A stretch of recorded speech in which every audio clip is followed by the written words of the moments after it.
ഈ ഈ screen good evening. കാണാമല്ലോ അല്ലേ സാറേ? കാണാം കാണാം. Good evening. ഓക്കെ. മാറ്റിൻ ഫ്രീ ബിനാലിലേക്ക് എല്ലാവർക്കും സ്വാഗതം.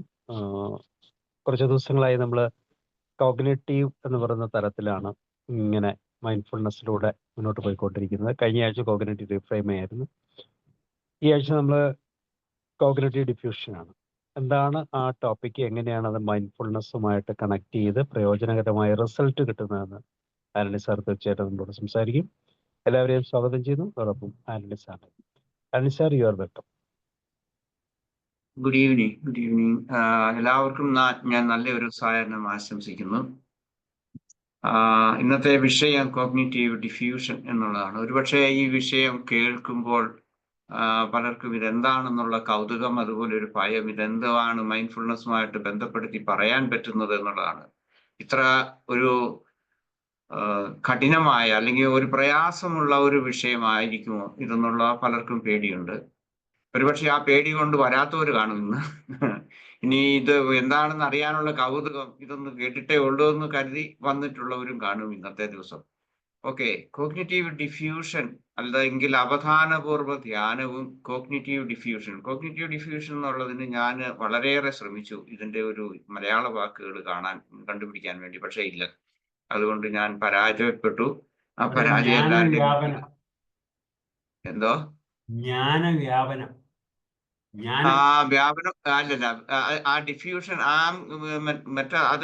ആ ഡിഫ്യൂഷൻ അല്ല സാറേ. ഇത് ഈ ഡിഫ്യൂഷന് വ്യത്യാസമുണ്ട്. ഇത് നമ്മൾ സാധാരണഗതിയിൽ ഫ്യൂസ് ഊരുക എന്ന് പറയും. അതായത് വ്യാപനം തടയുക എന്നുള്ള അർത്ഥത്തിലാണ്. ഗ്രഹണ തടസ്സം എന്നോ തടയലെന്നോ ഒക്കെ വേണമെങ്കിൽ നമുക്ക് പറയാം. എനിവേ, ഞാൻ ആ വാക്ക് ഇംഗ്ലീഷിൽ നിന്ന് തന്നെ കടമെടുത്ത് പറയുകയാണ്. Okay. Mindfulness and cognitive diffusion. ഇതിന്റെ ശരിക്കുള്ള അർത്ഥം, അല്ലെങ്കിൽ വളരെ ലളിതമായിട്ട് പറഞ്ഞു കഴിഞ്ഞാൽ എന്താണെന്ന് ചോദിച്ചു കഴിഞ്ഞാൽ, നമ്മളുടെ ഉള്ളിൽ ഉണ്ടാകുന്ന, നമുക്ക് എപ്പോഴും എല്ലാവരും മാറ്റാൻ ശ്രമിക്കുന്നത് തീർച്ചയായിട്ടും നെഗറ്റീവായിട്ടുള്ള ഇമോഷൻസ്, തോട്ട്സ് ഒക്കെ ആണല്ലോ. അപ്പൊ അതിന്റെ ഫ്യൂസ് ഊരിക്കളയുക, അതിന്റെ വ്യാപനം തടയുക എന്നുള്ളതാണ് ഈ കോഗ്നിറ്റീവ് ഡിഫ്യൂഷൻ എന്നുള്ള ആ വാക്ക് കൊണ്ട് അർത്ഥമാക്കുന്നത്. നമുക്ക് ഇതിന്റെ ഡീറ്റെയിൽസിലേക്ക് പോകാം, അധികം ഇൻട്രൊഡക്ഷൻ കൂടാതെ തന്നെ. ഈ വർഷത്തെ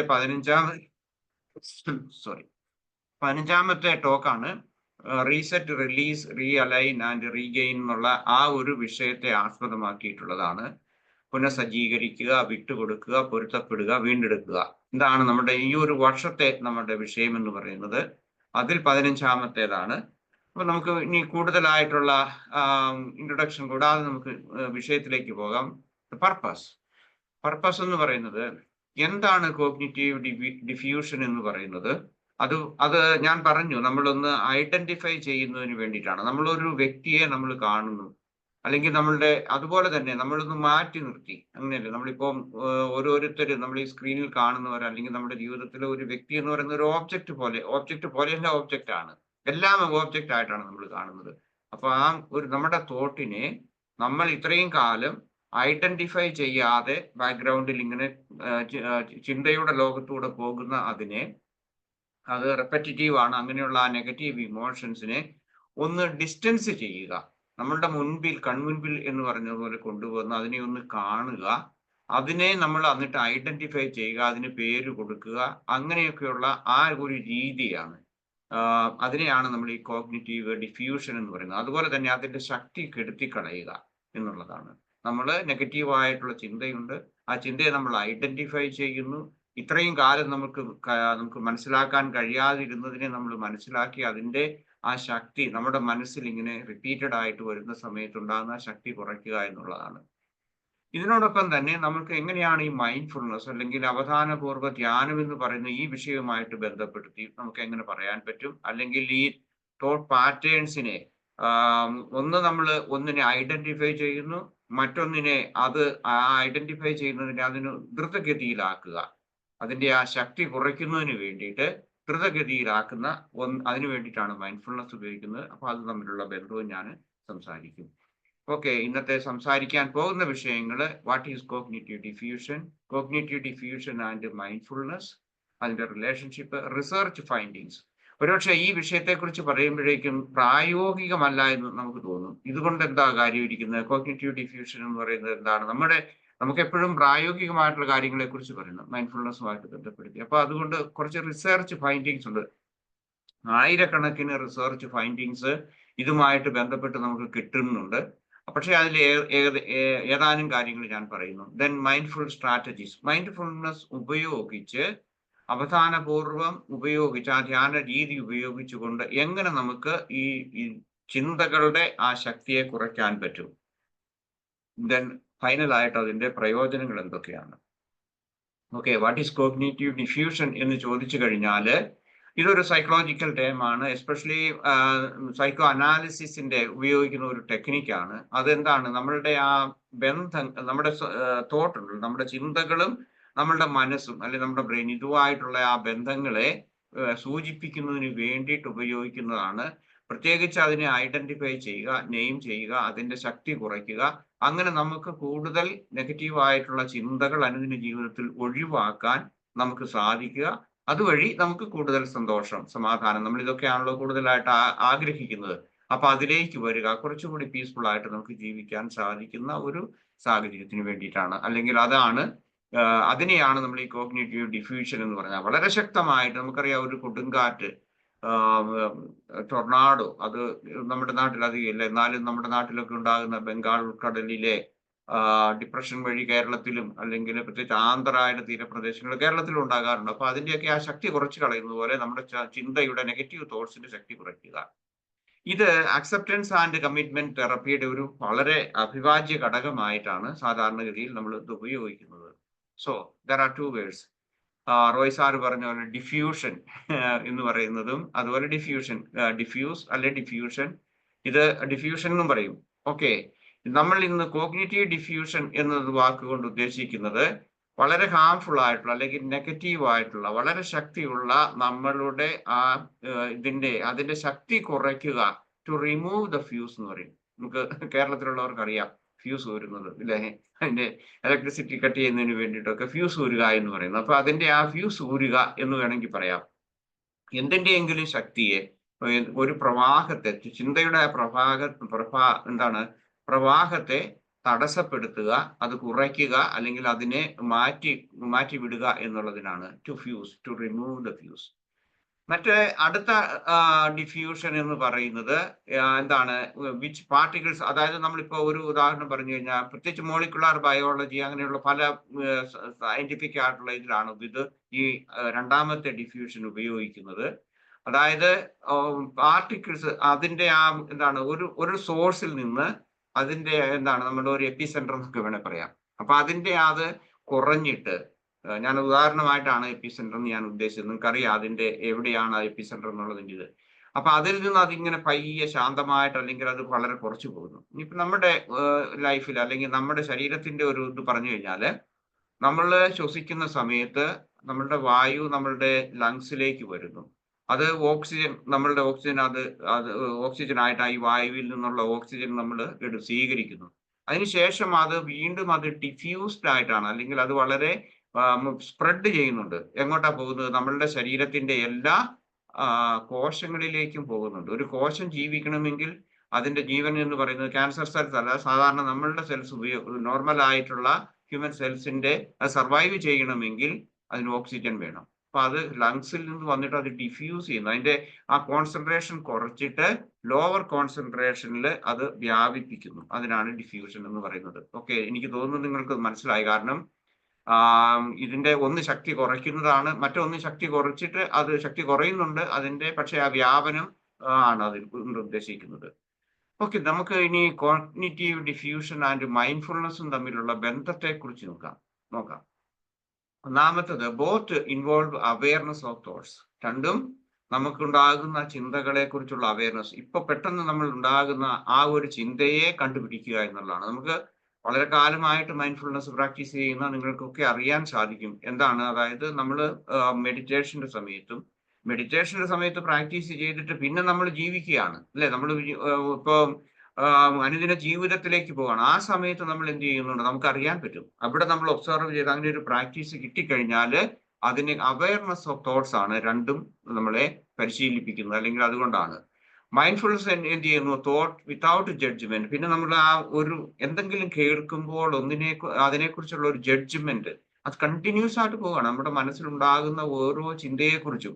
ഞാൻ എപ്പോഴും പറയുന്ന ഒരു ഉദാഹരണമാണ്, നമ്മൾ കേരളത്തിലുള്ള ആളുകൾ TV കാണുന്നുണ്ടെങ്കിൽ അതിനെക്കുറിച്ച് നിങ്ങൾക്ക് ഓരോ പാർട്ടിയുമായിട്ടുള്ള ബന്ധങ്ങൾ, അല്ലെങ്കിൽ നിങ്ങൾക്ക് ഓരോ ഇഷ്ടങ്ങളും അനിഷ്ടങ്ങളും ഉണ്ടാകും.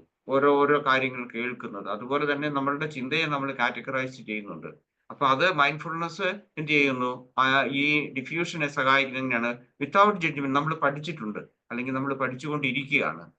കോഗ്നിറ്റീവ് ഡിഫ്യൂഷൻ എന്ന് പറയുന്നത് ഒരു സ്റ്റെപ്പോടെ ഫർദർ പോകും. നമ്മൾ ജഡ്ജ്മെന്റൽ ആയിട്ട് മാത്രമല്ല, ആ ചിന്തയിൽ നിന്ന് നമുക്ക് ഡിറ്റാച്ച് ചെയ്യാൻ വേണ്ടി മൈൻഡ്ഫുൾനെസ് ബേസിക് ആയിട്ട് ചെയ്യുന്നത് അത് തന്നെയാണ്. നിരീക്ഷണമാണ്. നമ്മൾ ഒന്ന് മാറി നിന്നുകൊണ്ട് നമ്മളുടെ ആ ചിന്തയെ നമ്മൾ ഡിറ്റാച്ച് ചെയ്യുകയാണ്. എന്ന് പറഞ്ഞു കഴിഞ്ഞാൽ അതിനെ നമ്മളൊന്ന് നിരീക്ഷിക്കുകയാണ്. ഒരു ഒബ്സർവറായി നമ്മൾ വരികയും ഈ തോട്ട്, അല്ലെങ്കിൽ എസ്പെഷ്യലി നെഗറ്റീവ് തോട്ട്സ്, അതിനെ നമ്മൾ എന്ത് ചെയ്യുന്നു? ഒരു ഓബ്ജക്റ്റ് ആയി കണ്ടുകൊണ്ട്, അല്ലെങ്കിൽ ഓബ്ജക്റ്റ് ഓഫ് അവർ ഒബ്സർവേഷൻ ആക്കി മാറ്റി നമ്മൾ നിരീക്ഷിക്കുകയാണ് ചെയ്യുന്നത്. Okay, then mindfulness and cognitive diffusion reduces the power of negative thinking. Okay, നിങ്ങൾക്ക് പരിചയമുള്ളതാണ്. അപ്പം ഈ കോഗ്നിറ്റീവ് ഡിഫ്യൂഷൻ എന്ന് പറഞ്ഞാൽ ആദ്യം പറഞ്ഞ പോലെ അതിന്റെ ശക്തി കുറയ്ക്കുന്നു. വെൻ യു ആർ മൈൻഡ്ഫുൾ, നമ്മൾ ഒരാൾ മൈൻഡ്ഫുൾ ആയിരിക്കുമ്പോഴേക്കും നമ്മൾ എന്ത് ചെയ്യുന്നു? Less likely to get hooked by on automatic reaction. ശരിക്കും ഒരു മൈൻഡ്ഫുൾനെസ്സിലേക്ക് വന്നിട്ടുള്ള ഒരാളെ സംബന്ധിച്ചിടത്തോളം അയാൾക്ക് അറിയാൻ സാധിക്കും. അതുപോലെ തന്നെ ആ തോട്ട് വരുന്ന സമയത്ത് ഓട്ടോമാറ്റിക് ആയിട്ടുള്ള നിങ്ങൾക്കറിയാം ട്രിഗേഴ്സ് ഉണ്ടാകുന്നു, അല്ലെങ്കിൽ വേറെ പല സോഴ്സുകളിൽ നിന്ന് നമുക്ക് ഒരു ചിന്ത വരുന്നു. എസ്പെഷ്യലി ആണെങ്കിൽ നമ്മളിപ്പം നമുക്ക് ഡീല് ചെയ്യേണ്ടത് നെഗറ്റീവാണ്. ഇങ്ങനെയുള്ള ഈ കാര്യം വരുമ്പോഴേക്കും നമുക്ക് റിയാക്ട് ചെയ്യാതിരിക്കാൻ വേണ്ടി നമുക്ക് എന്താണ് കുക്ക് ചെയ്യുക, അതിനോട് കെട്ടിപ്പിടിക്കുക, അല്ലെങ്കിൽ അതുമായിട്ട് ബന്ധപ്പെടുക, അങ്ങനെയുള്ള അത് മാറ്റുന്നതിന് മൈൻഡ്ഫുൾനെസ് നമ്മളെ സഹായിക്കുന്നുണ്ട്. ഡിഫ്യൂഷൻ എന്ന് പറയുന്നത് അത് എന്ത് ചെയ്യുന്നു? Helps not believe all the thought. ഇവിടെ ഒരു ഇതുണ്ട്, ഒന്നിനെ നമ്മൾ ഒബ്സർവ് ചെയ്യുന്നു, മറ്റൊന്ന് നമ്മൾ ചിന്ത വരുമ്പോഴേക്കും നമ്മൾ എന്താണ്, ഇതൊരു തോട്ടാണ്, വെറും ഒരു ചിന്തയാണ്. ഐ എം നോട്ട് എന്താണ് ഇപ്പം ഇത് ഞാൻ ചിന്തിക്കുന്നു, അല്ലെങ്കിൽ ഞാൻ ആയിരിക്കുന്നത് എന്താണോ, that is not my thought എന്നുള്ള ഒരു കുറച്ചുകൂടി റീഇൻഫോഴ്സ് ചെയ്യാൻ വേണ്ടി നമുക്ക് സാധിക്കും. മനസ്സിലായി? നമ്മുടെ മനസ്സിന്റെ ആഴങ്ങളിൽ ഇങ്ങനെയുള്ള ചിന്തകൾ വരുമ്പോൾ അതിൽ ആഴപ്പെട്ടു പോകാതെ it's a thought, it's a passing thought എന്നുള്ളതാണ്. ഉദാഹരണമായിട്ട് I am not good enough എന്നുള്ള ചിന്തയാണ് വരുന്നതെങ്കിൽ നമ്മൾക്ക് ഈ കോഗ്നിറ്റീവ് ഡിഫ്യൂഷൻ എന്താണെന്ന് മനസ്സിലാക്കി കഴിഞ്ഞു കഴിഞ്ഞാൽ നമുക്ക് ഒരു സ്റ്റെപ്പോടെ further yes it's only a thought, അതിന് വലിയ റെലവൻസ് ഇല്ല. ഇപ്പൊ നമ്മളോട് ഒരാള് നമ്മൾ സാധാരണഗതിയിൽ കേട്ടിട്ടുള്ള ഒരിതാണ്, പഠിച്ചു വന്നിട്ടുള്ളതാണ്, ഞാൻ പലപ്പോഴും ഓർക്കാറുള്ള ഒരു കാര്യമാണ്, you are not good, you are not smart. ഇങ്ങനെയൊക്കെ ഉള്ളതുണ്ടാകും. നമ്മൾ ചെറുപ്പം മുതലേ, കുട്ടിക്കാലം മുതലേ ഒരുപക്ഷെ നമ്മുടെ മാതാപിതാക്കള്, നമ്മുടെ കൂട്ടുകാര്, ഇങ്ങനെ ഒട്ടനവധി പേര് നമ്മളെ പറഞ്ഞു പറ്റിച്ചിട്ടുള്ള ഒരു ചിന്തയാണ് നീ നല്ലവനല്ല, അല്ലെങ്കിൽ നീ നല്ലവളല്ല എന്നുള്ള ഉദാഹരണമാണ് ഞാൻ പറയുന്നത്. അത് കുറെ ഉദാഹരണമാണെങ്കിൽ തന്നെ അതിനകത്ത് കുറെ വാസ്തവം ഉണ്ട് താൻ, ഇല്ലേ? അപ്പൊ അങ്ങനെയുള്ളതാണെന്നുണ്ടെങ്കിൽ നമുക്ക് ഇങ്ങനെയുള്ള ഈ ഒരു ചിന്ത വരുമ്പോഴേക്കും നമുക്ക് അറിയാൻ പറ്റും അത് അവരുടെ ഒപ്പീനിയൻ ആണ്. ദാറ്റ്സ് എ ഡിഫ്യൂഷൻ, കോഗ്നിറ്റീവ് ഡിഫ്യൂഷന്റെ ഒരു ഭാഗമാണ്. That is their opinion, but I am not that. ഇങ്ങനെ നമുക്ക് ഇറ്റ് ഈസ് നോട്ട് റാഷണലൈസിങ്. അങ്ങനെ എടുക്കരുത്. നമ്മളെ തന്നെ സപ്പോർട്ട് ചെയ്ത്, അല്ലെങ്കിൽ അത് അവരുടെ അഭിപ്രായമാണ് എന്ന് പറഞ്ഞ് തള്ളിക്കളയുന്നതിനേക്കാൾ കുറച്ചുകൂടി നമ്മളെ കുറിച്ച് തന്നെ നമ്മൾ മനസ്സിലാക്കി അതിൻ്റെതായിട്ടുള്ള അതിനെ ഒന്ന് എന്താണ് നമുക്ക് തട്ടിച്ചു നോക്കാൻ, അല്ലെങ്കിൽ അതുമായിട്ട് നമുക്കൊന്ന് കമ്പയർ ചെയ്യാൻ നമുക്ക് സാധിക്കും. Okay, mindfulness sets the foundation. അതായത് ഈ ഒബ്സർവേഷന് വേണ്ടിയിട്ട് മൈൻഡ്ഫുൾനെസ് അതിന്റെ ഫൗണ്ടേഷൻ ആണ്.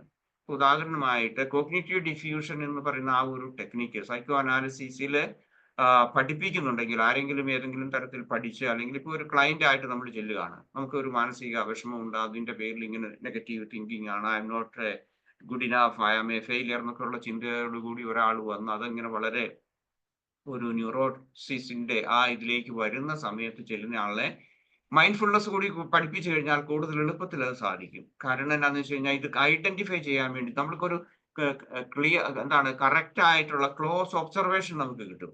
അതാണ് നമ്മൾക്ക്, ഇല്ലേ, നമ്മുടെ ഈ CCTV ക്യാമറ വെച്ചിരിക്കുന്നത് പോലെ തന്നെ എന്തൊക്കെ അവിടെ വരുന്നുണ്ടോ അതെല്ലാം അവിടെ പതിയുന്നു, ഒപ്പിയെടുക്കുന്നു എന്ന് പറഞ്ഞതുപോലെ നമുക്കത് കൂടുതലായിട്ട് അറിയാൻ പറ്റും.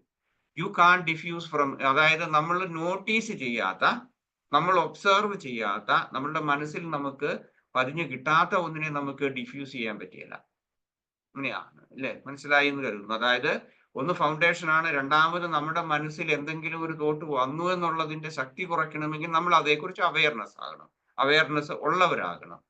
മൈൻഡ്ഫുൾനെസ് എന്ന് പറയുന്നത് അത് നമ്മളെ ഈ എന്താണ് നമ്മളുടെ തോട്ടിനെ നോട്ടീസ് ചെയ്യാൻ വേണ്ടി നമ്മളെ സഹായിക്കുന്നു, അല്ലെ ഒബ്സർവ് ചെയ്യാൻ വേണ്ടി നമ്മളെ സഹായിക്കുന്നു.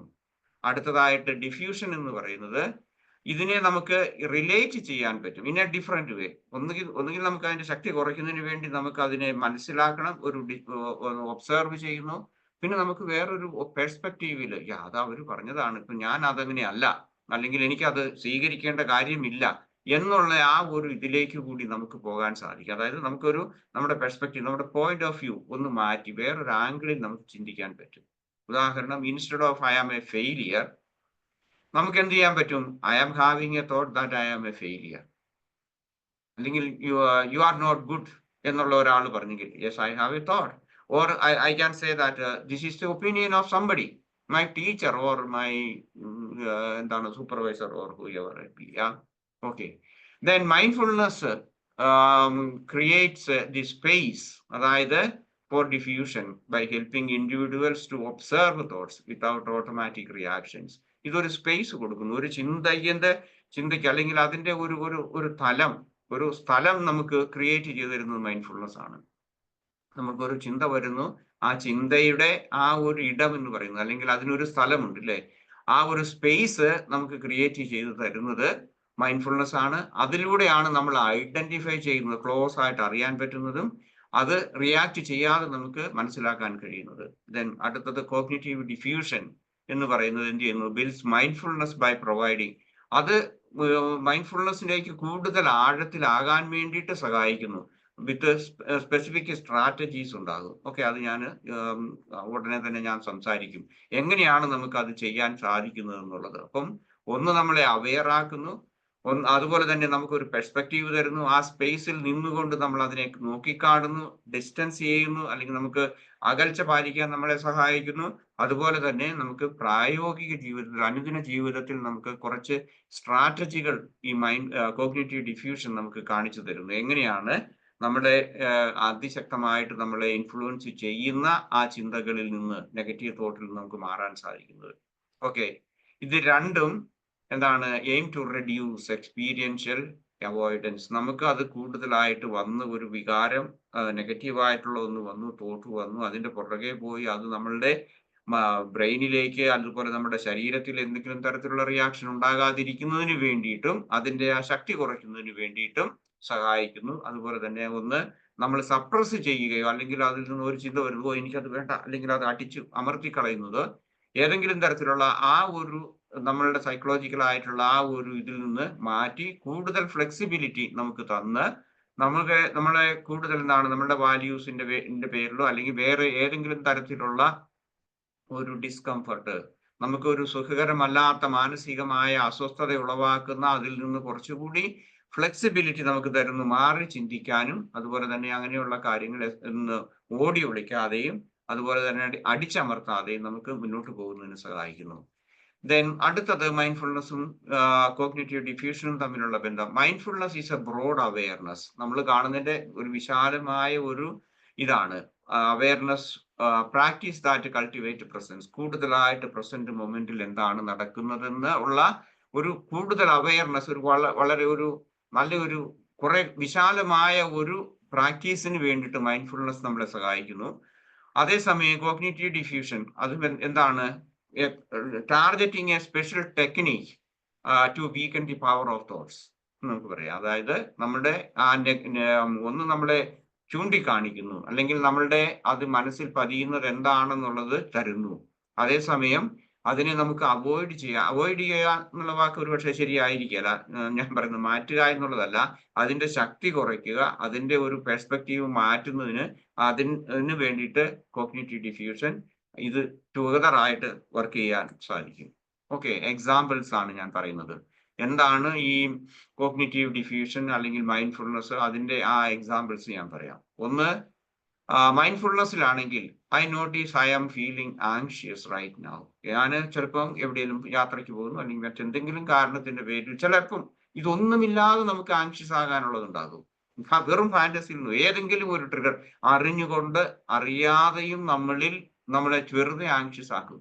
പ്രത്യേകിച്ച് നമ്മളിപ്പോ വെറുതെ ഇരിക്കുകയാണ്, ശാന്തമായിട്ട് ഇരിക്കുകയാണ്, നമ്മുടെ ഓരോരുത്തരുടെ വീടുകളിലാണ് നമ്മൾ ഇരിക്കുന്നതെങ്കിലും സിംപ്ലി ഒരു റീസണും ഇല്ലാതെ മനുഷ്യർ ആങ്ഷ്യസ് ആകും.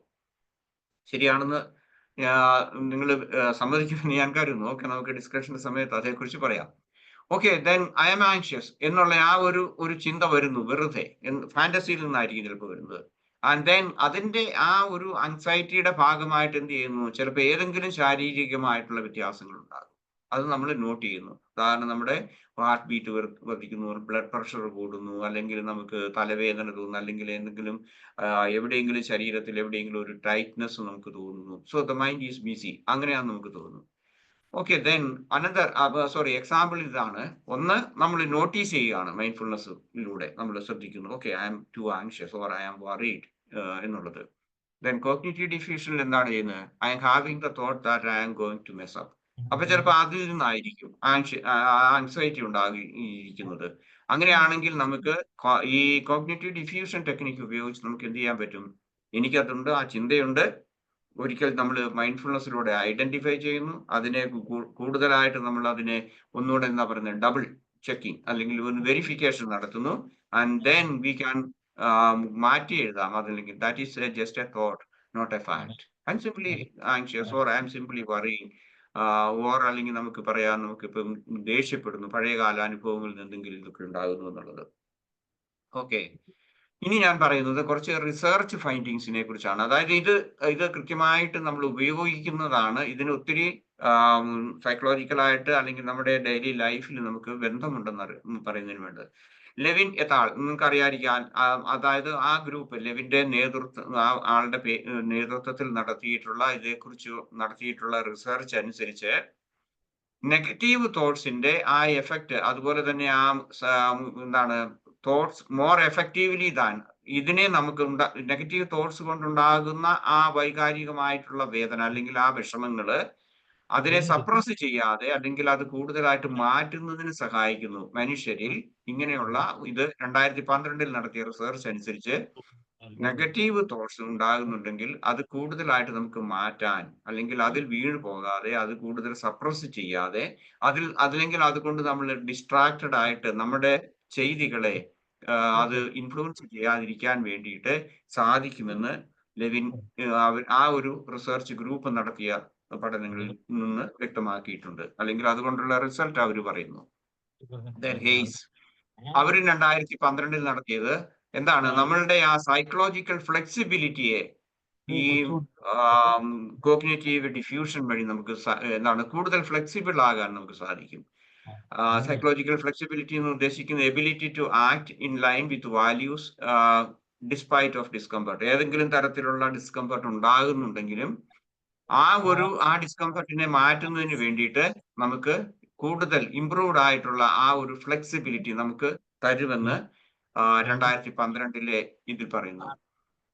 ആർച്ച് എന്ന് പറയുന്ന ആളുടെ നേതൃത്വത്തിൽ നടത്തിയിട്ടുള്ള ആ ഗ്രൂപ്പിൽ അവർ പറയുന്നത് റെഡ്യൂസസ് ബിലീവബിലിറ്റി, അതായത് നമ്മളുടെ ആ വിശ്വസിക്കുന്ന, നമ്മൾ കേൾക്കുന്നതെല്ലാം വിശ്വസിക്കുന്ന ഇതുണ്ടല്ലോ, അതായത് നമ്മളുടെ anxious thought, I'm going to fail, I'm going to എന്താണ് something is going to happen, ആ ആൻസൈറ്റി അതുപോലെയുള്ള ചിന്തകൾ വറിയുന്നവർക്ക് മാറ്റുന്നതിന് വേണ്ടിയിട്ട് without eliminating those thoughts themselves, അവരുടെ കണ്ടുപിടുത്തം നമ്മൾ അതിൽ വിശ്വസിച്ചു പോകുന്നു എന്നുള്ളതാണ്. ആൻഷ്യസ് തോട്ട്സിൽ നമ്മൾ വിശ്വസിക്കുന്നു, ഇതിപ്പോ സംഭവിക്കും എന്നുള്ള ആ ഒരു ചിന്ത നമുക്കുണ്ടെങ്കിൽ അത് മാറ്റുന്നതിന് വേണ്ടിയിട്ട് എന്താണ് ഈ ഇന്റർവെൻഷൻ ഓഫ് കോഗ്നിറ്റീവ് ഡിഫ്യൂഷൻ, ആ ഒരു ടെക്നിക്ക് അത് മാറ്റുന്നതിന് വേണ്ടിയിട്ട് അല്ലെങ്കിൽ അതിനെ മാറ്റി ചിന്തിക്കുന്നതിന് വേണ്ടിയിട്ട് റീപ്ലേസ് ചെയ്യുന്നതിന് വേണ്ടിയിട്ട് സാധിക്കുമെന്ന് അവർ പഠിച്ചു.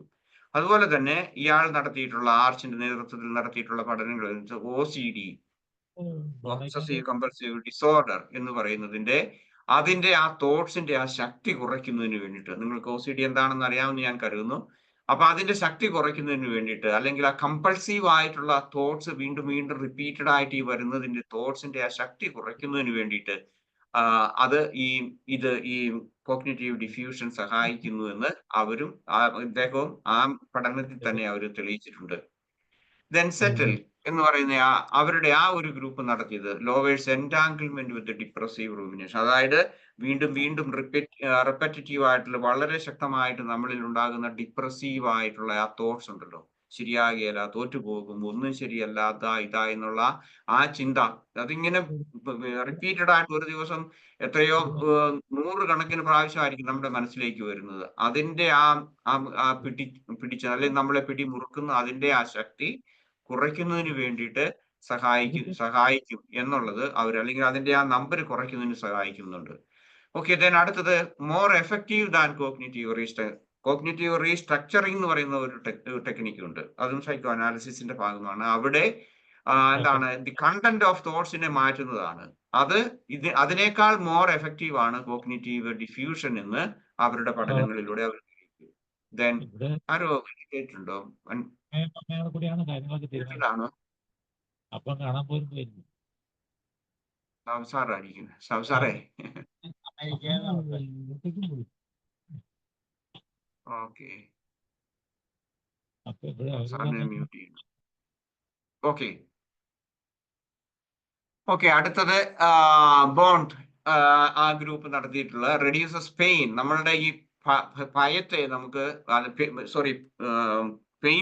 വേദനയോടുള്ള ഭയത്തെ റെഡ്യൂസ് ചെയ്യുന്നതിന് വേണ്ടിയിട്ട് അതിനെ പർവ്വതീകരിക്കാതിരിക്കാൻ വേണ്ടി പെയിൻ മാനേജ്മെന്റുമായിട്ട് ബന്ധപ്പെട്ടിട്ട് ഈ ചിന്ത നമ്മളെ കോഗ്നിറ്റീവ് ഡിഫ്യൂഷൻ നമ്മളെ സഹായിക്കുമെന്ന് അവർ തെളിയിച്ചിട്ടുണ്ട്. അപ്പൊ അതാണ്, നമുക്ക് ഭയമുണ്ട് ഏതെങ്കിലും തരത്തില്, പ്രത്യേകിച്ച് പെയിൻ മാനേജ്മെന്റുമായിട്ട് നമുക്ക് ഇപ്പം എന്തെങ്കിലും തരത്തിലുണ്ടെങ്കിൽ അത് കുറയ്ക്കുന്നതിന് വേണ്ടി അതേക്കുറിച്ചുള്ള നമ്മളുടെ ആ റൂമിനേറ്റിംഗ് ആയിട്ടുള്ള ആ ചിന്തകൾ മാറ്റുന്നതിന്. ദെൻ അടുത്തത് improves stress resilience and decreasing fusion with stressors.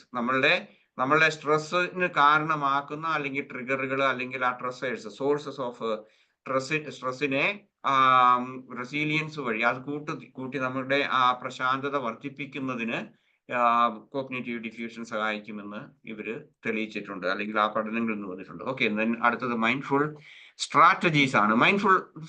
Mindfulness ഉപയോഗിച്ച് നമുക്ക് എങ്ങനെ ഈ കൂടുതലായിട്ട് നമ്മുടെ ജീവിതത്തിൽ കോഗ്നിറ്റീവ് ഡിഫ്യൂഷൻ അപ്ലൈ ചെയ്യാം എന്നുള്ളതാണ്. ഒന്ന്, ലേബലിംഗ് ദ തോട്ട്സ്. നമ്മള് മൈൻഡ്ഫുൾനെസ് വഴി അല്ലെങ്കിൽ നമ്മൾ അറിയുന്നു ഒരു തോട്ട് വരുന്നുണ്ട്, പ്രത്യേകിച്ച് നെഗറ്റീവ് ആണ്, വറിയിങ് ആണ്, അല്ലെങ്കിൽ ഏതെങ്കിലും തരത്തിലുള്ള നെഗറ്റീവ് തോട്ട്സ് ഇങ്ങനെ വരുന്നുണ്ടെങ്കിൽ നമ്മൾ അതിനെ ഐഡന്റിഫൈ ചെയ്തിട്ട് ലേബൽ ചെയ്യുക. Instead of saying I am failure, shift to I am having a thought that I am a failure. എനിക്ക് അങ്ങനെ ഒരു ചിന്ത ഉണ്ടാകുന്നുണ്ട് എന്നുള്ളതിലേക്ക് നമുക്ക് ഷിഫ്റ്റ് ചെയ്യുന്നതിന് വേണ്ടിയിട്ട് നമുക്ക് സാധിക്കും. This reminds you that thoughts are just mental events, not absolute truth എന്നുള്ളത് നമുക്ക് സാവധാനം എനിക്ക് അങ്ങനെ ഉണ്ടാകുന്നുണ്ട്, എനിക്ക് കോപം ഉണ്ടാകാറുണ്ടായിരിക്കും, വൈരാഗ്യം ഉണ്ടാകാറുണ്ടായിരിക്കും, ജലസി ഉണ്ടാകാറുണ്ടായിരിക്കും, ഇതൊക്കെ ഉണ്ടാകുന്നുണ്ട്. This is thought, it's a passing thought എന്നുള്ള രീതിയിൽ നമുക്ക് അതിനെ ലേബൽ ചെയ്യാൻ നമുക്ക് പഠിക്കും. ഇപ്പോൾ എനിക്കിപ്പോൾ അസൂയ തോന്നുന്നു, അല്ലെങ്കിൽ എനിക്ക് കോപം തോന്നുന്നു മറ്റുള്ളവരോട്, അല്ലെങ്കിൽ മറ്റെന്തെങ്കിലും തരത്തിലുള്ള, അല്ലെങ്കിൽ അനാവശ്യമായിട്ട് ഞാൻ ആങ്ഷ്യസ് ആകുന്നു, ഇത് ഒരു തോട്ടാണ്, ഇതൊരു റിയാലിറ്റി ഇല്ല എന്ന് നമുക്ക് മാറ്റാൻ വേണ്ടിയിട്ട് മൈൻഡ്ഫുൾനെസ് ഉപയോഗിച്ച് നമുക്ക് ഇതിനെ ലേബൽ ചെയ്യാൻ നമുക്ക് സാധിക്കും. ദെൻ അടുത്ത മൈൻഡ്ഫുൾ സ്ട്രാറ്റജി എന്ന് പറഞ്ഞാൽ സിംഗിങ് എ സില്ലി വോയിസസ്, അതായത് ഇതിന്റെ ശക്തി കുറയ്ക്കുക എന്നുള്ളതാണല്ലോ, അതിന്റെ ഫ്യൂസ് ഊരിക്കളയുക എന്നുള്ളതാണല്ലോ നമ്മുടെ ലക്ഷ്യം. അപ്പൊ അതുകൊണ്ട് ഡിസ്ട്രസിങ് ആയിട്ടുള്ള തോട്ടുകൾ വരുന്നുണ്ടെങ്കിൽ, റിപ്പീറ്റഡ് ആയിട്ട് ഇങ്ങനെ വരുന്നുണ്ടെങ്കിൽ നമുക്ക് എന്ത് ചെയ്യാൻ പറ്റും? വി ക്യാൻ സിംപ്ലി ഏതെങ്കിലും തരത്തിലുള്ള ഫണ്ണി വോയിസസ് ഉപയോഗിച്ച് സിംഗിങ് എ ടോൺ, ഏതെങ്കിലും തരത്തിലുള്ള യു ഹാവ് കം, അല്ലെങ്കിൽ എന്തെങ്കിലും, ഞാനിപ്പോ അത് എന്നാന്ന് എനിക്ക് കൃത്യമായിട്ട് എനിക്ക് പറയാൻ പറ്റിയല്ലോ, ഓരോരുത്തരുടെ രീതി അനുസരിച്ച് പാടാൻ കഴിവുള്ളവരാണെങ്കിൽ അവര് ഏതെങ്കിലും തരത്തിലുള്ള ഒരു ടോൺ ഉപയോഗിച്ച് അതിനെ ഒരു വിധത്തിൽ പറഞ്ഞു കഴിഞ്ഞാൽ കളിയാക്കുക എന്ന് വേണേൽ പറയാം. ആ തോട്ട് വരുന്നുണ്ട്, ഓക്കെ, യു ആർ ഹിയർ എന്നുള്ള ആ രീതിയിൽ നമുക്ക് ഒരു ടോൺ ഉപയോഗിച്ച്, കാരണം ആ ടോണിലേക്ക് നമ്മൾ കോൺസെൻട്രേറ്റ് ചെയ്ത് അതിലൂടെ നമുക്ക് ഇതിന്റെ ശക്തി കുറയ്ക്കാൻ പറ്റും. സോ ദിസ് ടോണിങ് അല്ലെങ്കിൽ singing or A silly voice means reduce നമ്മുടെ ഇമോഷണൽ ആയിട്ടുള്ള ആ ശക്തി കുറയ്ക്കുന്നതിന് വേണ്ടിയിട്ടും, അതുപോലെ തന്നെ നമ്മളെ ഭയപ്പെടുത്തുന്ന ഏതെങ്കിലും തരത്തിലുള്ളത് അത് നമ്മളെ മാറ്റുന്നതിന് വേണ്ടിയിട്ട് നമ്മളെ സഹായിക്കും. ഓക്കെ, അടുത്തത് ഒരു വിഷ്വലൈസേഷൻ ആണ്. മൈൻഡ്ഫുൾ സ്ട്രാറ്റജിയുടെ ഭാഗമാണ്. എന്താണ് നമ്മൾ ചെയ്യുന്നത്? നമ്മൾ ഒരു തോട്ട് വരുന്നു. അങ്ങനെയാണെങ്കിൽ നമുക്ക് ഐഡന്റിഫൈ ചെയ്യുന്നു, ലേബൽ ചെയ്യുന്നു. അതിനുശേഷം നമ്മൾ ഒരു അരുവിയുടെ അല്ലെങ്കിൽ ഒരു പുഴയുടെ അടുത്തിരുന്ന് ഒരു അല്ല ഒരു ഏം, എന്താണ് ഇല ഇലയെടുത്ത് അതിലേക്ക് ഒഴുക്കി വിടുന്നതായിട്ട്, അതിങ്ങനെ നമ്മളിൽ നിന്ന് മാറിപ്പോകുന്നതായിട്ടുള്ള ആ ഒരു ഇമാജിനേഷൻ വഴി ഒരു മൈൻഡ്ഫുൾ ആയിട്ട് നമുക്ക് ഒരു ഇത് ചെയ്യാം. പുഴയുടെ അടുത്ത് പോകണ്ട, നമുക്ക് അത് ആ രീതിയിൽ ഇപ്പം പല സ്ട്രാറ്റജികളാണ് പറയുന്നത്. അതിൽ ഒരെണ്ണമാണ് ഈ ഇല ഇങ്ങനെ ഒഴുകി പോകുന്നതായിട്ട് കാണുക. അങ്ങനെ വരുമ്പോഴേക്കും എന്താണ് നമുക്ക് താൽക്കാലികമായിട്ട് ഒരു ഒരു ഒരു റിലാക്സേഷൻ തോന്നും. അതുപോലെ തന്നെ അതിൽ നിന്ന് നമ്മളൊരു മുക്തി, അതിന്റെ ആ ഇന്റൻസിറ്റി അത് കുറയ്ക്കുന്നതിന് വേണ്ടിയിട്ട്, അതിന്റെ ഫ്യൂസ് ഊരുന്നതിന് വേണ്ടിയിട്ട് നമ്മളെ സഹായിക്കും. ദെൻ താങ്കിങ് ദി മൈൻഡ്, അതായത് ഒരു ചിന്ത വരുമ്പോഴത്തേക്കും നമ്മൾ അതിന് വീണ്ടും വന്നല്ലോ, ഞാൻ വീണ്ടും ആങ്ഷ്യസ് ആയല്ലോ, അല്ലെങ്കിൽ എനിക്ക് നെഗറ്റീവ് ആയിട്ടുള്ള ഒരു തോട്ട് വന്നല്ലോ എന്നോർത്ത് പലരും ഒത്തിരി അസ്വസ്ഥരാകുന്നുണ്ടായിരിക്കും. ഇതെന്താ എനിക്ക് ഇങ്ങനെ ഇത് വരുന്നത്, ഇങ്ങനെ ചിന്ത വരുന്നത് എന്നുള്ളത്. അങ്ങനെയാണെന്നുണ്ടെങ്കിൽ ആ ഒരു ചിന്തയ്ക്ക് തന്നെ നമ്മളൊരു താങ്ക്സ് പറയുക. എന്താണ് നമ്മുടെ ഈ നൂറ്റാണ്ടിൽ ഏറ്റവും പ്രശസ്തനായ, ഏറ്റവും അറിയപ്പെട്ടിരുന്ന ഒരു സെൻ ഗുരു ആയിരുന്നു തിക് നത് ഹാൻ. അദ്ദേഹം പറയുന്ന ഒരു എന്തുണ്ട്, അദ്ദേഹത്തിന്റെ ഒരു എന്താണ് ഒരു ടോക്കിൽ ഞാൻ കേട്ടതാണ്. പുസ്തകത്തിനകത്ത് കാണുമായിരിക്കും അദ്ദേഹത്തിന്റെ. അദ്ദേഹം പറയുന്നുണ്ട്, ഏതെങ്കിലും ഒരു നെഗറ്റീവ്, പ്രത്യേകിച്ച് ആങ്സൈറ്റി ഇതൊക്കെ വരുമ്പോഴേ യാ ചിരിച്ചുകൊണ്ട് തന്നെ അവരെ കളിയാക്കിക്കൊണ്ട് പറയാം, you are here my friend, you are here, you are visiting me, but I don't want to welcome you. Okay, you just go, you are not welcome to in my home എന്ന് പറയുന്ന ആ ഒരു രീതിയിൽ അത് നമ്മൾ അതിനെ thanks പറയാം, മൈൻഡിനോട് thanks പറയുക. ഇപ്പൊ കണ്ടില്ലേ, ഗ്രാറ്റിറ്റ്യൂഡ് കാണിക്കാനുള്ള ഒരു എന്തിനോടാണ് ഗ്രാറ്റിറ്റ്യൂഡ് കാണിക്കേണ്ടത് എന്നുള്ളതിന് നിങ്ങൾക്കൊരു ഉദാഹരണങ്ങൾ കിട്ടി. നെഗറ്റീവ് തോട്ട്സ് വരികയാണെങ്കിലും അതിനും താങ്ക്സ് പറയുക. അക്നോളജി തോട്ട്, അത് ഇങ്ങനെ എന്താണ്, നമ്മൾ അതിനെ അക്സെപ്റ്റ് ചെയ്തിട്ട് അതിന് താങ്ക്സ് പറയുക. Then write the thought down. Okay, mindful journaling, അതേക്കുറിച്ച് ഞാൻ പണ്ട് പറഞ്ഞിട്ടുള്ളതാണ്. നമ്മൾ തന്നെ എഴുതിയിടുക, എത്ര പ്രാവശ്യം വന്നു, അല്ലെങ്കിൽ ഏത് സാഹചര്യത്തിലാണ് വന്നത്, ട്രിഗർ എന്താണ്, അല്ലെങ്കിൽ അതേക്കുറിച്ച് നമ്മളുടെ വികാരങ്ങൾ എന്താണ്, ഇതൊക്കെ എഴുതിയിടുക. നോട്ടീസ് ആൻഡ് നെയിം, അടുത്ത ടെക്നിക്കാണ് നോട്ടീസ് ആൻഡ് നെയിം. എന്താണ് നമ്മൾ ലേബലിംഗ് എന്ന് പറഞ്ഞതുപോലെ നെയിം ഇറ്റ്. ഉദാഹരണമായിട്ട് പ്രസന്റ് മൊമെന്റിൽ നമ്മൾ നിന്നുകൊണ്ട് നമ്മൾ പറയാണ് worrying, I am judging, I am planning, or I have jealousy. അങ്ങനെയുള്ള അതിനെക്കുറിച്ച് നമ്മൾ അതിനെ പറഞ്ഞിട്ട് അത് എന്താണ് നോട്ടീസ് ആൻഡ് നെയിം. അപ്പൊ അത് ഇങ്ങനെ നമ്മൾ അതിന്റെ ആ ശക്തി കുറയ്ക്കുന്നതിന് വേണ്ടിയിട്ട് നമ്മൾ അതിനെ അക്സെപ്റ്റ് ചെയ്യുന്നു, താങ്ക്സ് പറയുന്നു. Mindful breathing with awareness of thoughts, കൂടുതൽ അവയർനെസ്സോടുകൂടി, ഈ ചിന്തയോടുകൂടി ആ സമയത്ത് നമ്മൾക്ക് അഭയം പ്രാപിക്കുക എന്ന് പറയും. റെഫ്യൂജ്, ബുദ്ധ മതത്തിൽ ഉപയോഗിക്കുന്ന ഇതാണ് റെഫ്യൂജ്. അപ്പൊ അങ്ങനെയുള്ള ആ ഒരു റെഫ്യൂജ്, അഭയം പ്രാപിക്കുക. എന്താണ്, നമ്മൾ കൂടുതൽ ബ്രീത്തിങ്ങിലേക്ക് പോയിട്ട് നമ്മൾ അതിൽ തന്നെ ഈ തോട്ട്സിനെ വളരെ ശാന്തമായിട്ട് നോക്കുക. ഉദാഹരണമായിട്ട് നമുക്ക് അവിടെയും നമുക്ക് വിഷ്വലൈസേഷൻ ചെയ്യാം. ഈ വരുന്ന തോട്ട്സ് ജസ്റ്റ് തോട്ട്സ് ആണ്, അതല്ലെങ്കിൽ അത് ആകാശത്തിലൂടെ കടന്നു പോകുന്നതാണ്. അതിന് പല കളർ ഉണ്ടാകും. അതൊക്കെ നമ്മൾ ജസ്റ്റ് ലെറ്റ് ഇറ്റ് ഗോ എന്നുള്ള ആ ഒരു ഇതിലേക്ക് നമുക്ക് വരാൻ സാധിക്കും. No need to fight or follow dum.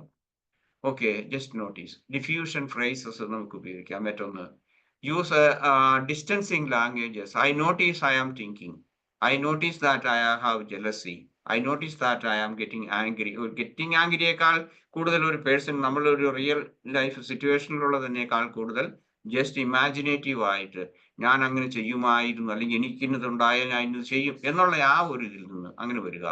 This is just A story of mind. That is what എന്താണ്, the mind is telling me a story. It has no other എന്താണ് implication or there is nothing to worry എന്നുള്ള ആ ഒരു രീതിയിൽ diffusion phrases നമുക്ക് ഉപയോഗിക്കാം. Then word repetition എന്ന് പറയുന്നുണ്ട്. ഇപ്പം നമ്മൾ ഫെയിലിയർ ആണെന്നോ, ആങ്സൈറ്റി ആണെന്നോ, ജലസി ആണെന്നോ, ആങ്കർ ആണെന്നോ, ഇങ്ങനെയുള്ള ഇത് വരുമ്പോഴേക്കും നമ്മൾ ആ വേർഡിനെ തന്നെ നെയിം ചെയ്തിട്ട് അത് റിപ്പീറ്റ് ചെയ്യുക. അങ്ങനെ റിപ്പീറ്റ് ചെയ്യുമ്പോഴേക്കും അത് ശാന്തമായി പോകും. അങ്ങനെയാണ്, ഇതൊക്കെയാണ് പഠനങ്ങൾ, സയന്റിഫിക് ആയിട്ട് നടത്തിയിട്ടുള്ള സ്റ്റഡിയിൽ നിന്ന് അവർ കണ്ടിട്ടുള്ളതാണ്. അതാണ് നമ്മൾ ആ വാക്ക് തന്നെ, ഇപ്പൊ ഞാൻ failure, I am a failure. Okay, failure failure failure നമ്മൾ റിപ്പീറ്റ് ചെയ്യുമ്പോൾ അതിന്റെ ശക്തി കുറഞ്ഞു പോകുന്നു, അല്ലെങ്കിൽ ആങ്സൈറ്റി അതിന്റെ ശക്തി കുറയ്ക്കുന്നതിന് വേണ്ടിയിട്ട്, അതില്ലെങ്കിൽ അതിന്റെ ശക്തിയും അതിന്റെ അർത്ഥവും കുറയ്ക്കുന്നതിന് വേണ്ടി സഹായിക്കും. Then value-based action എന്ന് പറയുന്ന ഒന്നുണ്ട്. ഡിഫ്യൂഷൻ വർക്ക്സ് ബെസ്റ്റ് വിത്ത് പെയർഡ് വിത്ത് ആക്ഷൻ അലൈൻഡ് വിത്ത് പേഴ്സണൽ വാല്യൂസ്.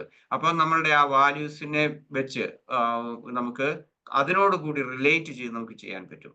ഉദാഹരണമായിട്ട് if these thought weren't in control what would I do differently. ഇപ്പൊ ഇത് എനിക്ക് നിയന്ത്രിക്കാൻ പറ്റിയില്ലെങ്കിൽ എന്തായിരിക്കും എനിക്ക് സംഭവിക്കുന്നത് എന്നുള്ളതിനെ കുറിച്ച്, അല്ലെങ്കിൽ നമ്മളുടെ ആ നമുക്ക് പേഴ്സണൽ ആയിട്ടുള്ള വാല്യൂ സിസ്റ്റം ഉണ്ടാകും. അതും നമ്മളുടെ ഈ തോട്ട്സുമായിട്ട് നമ്മൾ ഐഡന്റിഫൈ ചെയ്ത് കമ്പയർ ചെയ്ത് നമുക്ക് ചെയ്യാൻ പറ്റും. Then observe without judgement, that is another mindful ഇതാണ്.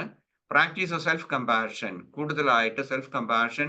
ഓരോ നെഗറ്റീവ് ചിന്ത വരുമ്പോഴേക്കും നമുക്ക് തന്നെ ഒരു സെൽഫ് കമ്പാഷൻ ചെയ്തു വരും.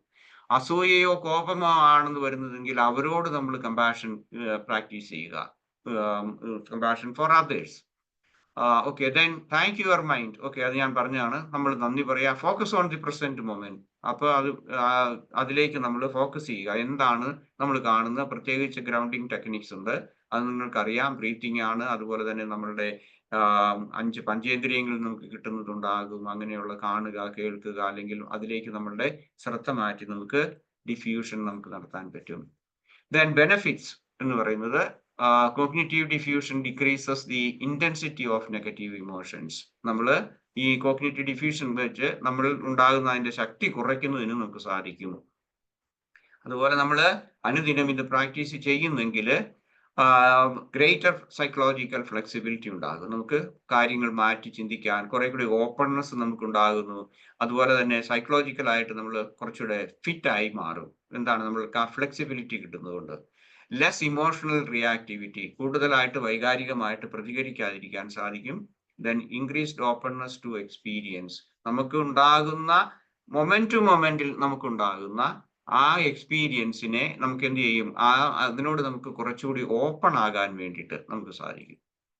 Okay, less rumination and over thinking, അതായത് ഓവർ തിങ്കിങ് ഉണ്ടാകുകയില്ല. അതുപോലെ തന്നെ വെറുതെ ആവശ്യമില്ലാതെ കത്തിക്കയറി ചിന്തിക്കേണ്ട ആവശ്യമില്ല. ദെൻ കൂടുതൽ പ്രസന്റ് മൊമെന്റ് അവയർനെസ് നമുക്ക് കിട്ടുന്നു. അതുപോലെ തന്നെ reduced believe in negative self concept, നമ്മളെ കുറിച്ചുള്ള മോശമായ തെറ്റായ നെഗറ്റീവ് ആയിട്ടുള്ള സെൽഫ് കോൺസെപ്റ്റിൽ നിന്ന് മാറുന്നതിന് വേണ്ടി നമുക്ക് സഹായിക്കുന്നു. Better stress and anxiety management, അത് നമുക്ക് സാധിക്കും. Okay, enhanced decision making. ഞാൻ പെട്ടെന്ന് പറഞ്ഞു പോവുകയാണ്, സമയം വൈകിപ്പോയി എന്ന് സാബു സാർ എന്നോട് പറയുന്നു. അതുകൊണ്ട് അത് ഇൻക്രീസ്ഡ് സെൽഫ് കമ്പാഷൻ കൂടുതൽ ഉണ്ടാകുന്നു. നമുക്ക് ഫ്രീഡം ഫ്രം കോഗ്നിറ്റീവ് ട്രാപ്സ്, അതായത് നമ്മൾ വിശ്വസിച്ചിരിക്കുന്ന പല കോഗ്നിറ്റീവ് ആയിട്ടുള്ള ട്രാപ്സിൽ നിന്ന് നമുക്ക് രക്ഷപ്പെടുന്നതിന് വേണ്ടിയിട്ട്, അല്ലെങ്കിൽ അതിനെ മാറ്റി ചെയ്യുന്നതിന് വേണ്ടിയിട്ട് ഡീപ്പ് റൂട്ടഡ് ആയിട്ടുള്ള അത് മാറ്റുന്നതിന് സഹായിക്കുന്നു. ദെൻ അതുപോലെ തന്നെ നമ്മളെ ഈ കോഗ്നിറ്റീവ് ഡിഫ്യൂഷൻ നമ്മളെ കൂടുതൽ മൈൻഡ്ഫുൾ ആക്കുന്നതിന് വേണ്ടിയിട്ട് നമ്മളെ സഹായിക്കും. Then decreased worries and anxieties. Okay, ഇന്ന് പുതിയതായിട്ട് ആരെങ്കിലും വന്നിട്ടുണ്ടോ എന്ന് എനിക്കറിയില്ല. ഇത് 1 മിനിറ്റ്, അതായത് ഞാൻ 2 പുസ്തകങ്ങൾ എഴുതി. അത് ഒന്ന് 2023 ഋതുമന്ത്രണങ്ങൾ. ഇവിടുന്ന് വായിച്ചവരും മേടിച്ചവരും ഒക്കെ ഉണ്ട് ഈ കൂട്ടത്തില്. മറ്റൊന്ന് ഈ മാർച്ച് 8-ാം തീയതി ഞാൻ ആന്തരിക മൗനം, നമ്മുടെ അസ്തിത്വ സാരാംശം എന്ന് പറഞ്ഞ് ആന്തരിക മൗനത്തെ പറ്റി നമ്മൾ പറഞ്ഞു പോകുന്നതിന്റെ വിഷയം ഇതൊക്കെ തന്നെയാണ്, ആന്തരിക മൗനമാണ്. അപ്പൊ അതേക്കുറിച്ചൊരു പുസ്തകം എഴുതി. നിങ്ങൾക്ക് ആർക്കെങ്കിലും മേടിക്കണമെങ്കിൽ ഇപ്പോൾ സ്പെഷ്യൽ ഓഫർ ഉണ്ട്, 450 രൂപ, അല്ലെങ്കിൽ രണ്ടും കൂടെ കൂടി 700 ഈ നമ്പർ നിങ്ങൾക്ക് കാണാമെന്ന് ഞാൻ കരുതുന്നു. അപ്പൊ ഇതിലേക്ക് ഗൂഗിൾ പേ ആണ്, നാട്ടിലെ നമ്പറാണ്, നിങ്ങൾക്ക് കിട്ടും. Okay, then thank you and question and answer please. Thank you sir, thank you very much. നമ്മുടെ കോഗ്നിറ്റീവ്, പ്രത്യേകിച്ച് നെഗറ്റീവ് കോഗ്നിറ്റീവ് എന്ന് പറയുന്ന തലം നമ്മളെപ്പോഴും പ്രശ്നം സൃഷ്ടിക്കുന്നതാണ്. അങ്ങനെ ഉണ്ടാകുന്ന എല്ലാ സാഹചര്യങ്ങളെയും ഒഴിവാക്കി മാറ്റി നിർത്തി മുന്നോട്ട് പോകാൻ നമ്മളെ സഹായിക്കുന്ന മനോഹരമായ ഒരു ടൂളിനെ കുറിച്ചാണ് ആന്റണി സാർ പറഞ്ഞത്. തീർച്ചയായിട്ടും നമുക്കും നമ്മുടെ ചുറ്റുപാടുകൾക്കും ഒക്കെ ഒത്തിരി പ്രയോജനകരമായിട്ട് ഇത് ഉപയോഗിക്കാം. എന്തെങ്കിലും സംശയങ്ങളുണ്ടെങ്കിൽ ചോദിക്കാം, എന്തെങ്കിലും കമൻസ് ഉണ്ടെങ്കിൽ പറയാം, അല്ലെങ്കിൽ നമുക്ക് മെഡിറ്റേഷനിലേക്ക് പോകാം. അതിനുശേഷം ആകാം. വിഷയവുമായി ബന്ധപ്പെട്ട എന്തെങ്കിലും സംശയങ്ങളുണ്ടെങ്കിൽ ചോദിക്കാം. ഓക്കെ, ഇല്ലെങ്കിൽ നമുക്ക് മെഡിറ്റേഷൻ കൂടെ കഴിഞ്ഞിട്ട് ചെയ്യാം. ആന്റണി സാർ. ഓക്കെ.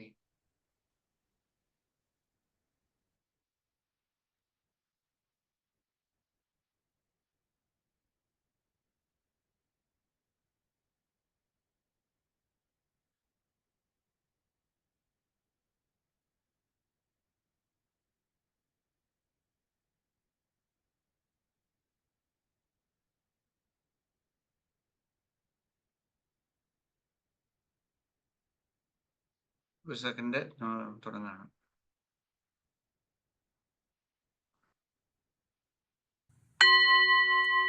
ഇത് കേൾക്കാമോ സാറേ? കേൾക്കാം. ഓക്കെ, നമ്മൾ തുടങ്ങാണ്. ഓക്കെ.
ശാന്തമായ ഒരു സ്ഥലത്ത് സുഖപ്രദമായ രീതിയിൽ ഇരിക്കുക.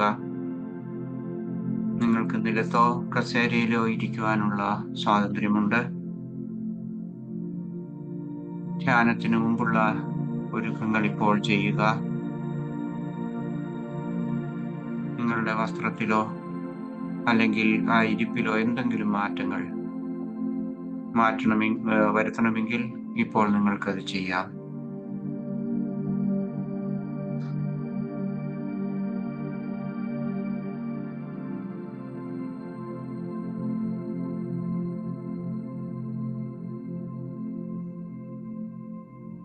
ധ്യാനത്തിന് നിങ്ങൾ ഒരുങ്ങി നിങ്ങളുടെ ശരീരത്തെ സ്ഥിരമാക്കി അടുത്ത 20 മിനിറ്റ് ഇരിക്കാൻ സാധിക്കുമെന്നെല്ലാം ഉറപ്പുവരുത്തിയ ശേഷം നിങ്ങൾക്ക് സാവധാനം നിങ്ങളുടെ കണ്ണുകൾ അടയ്ക്കാം.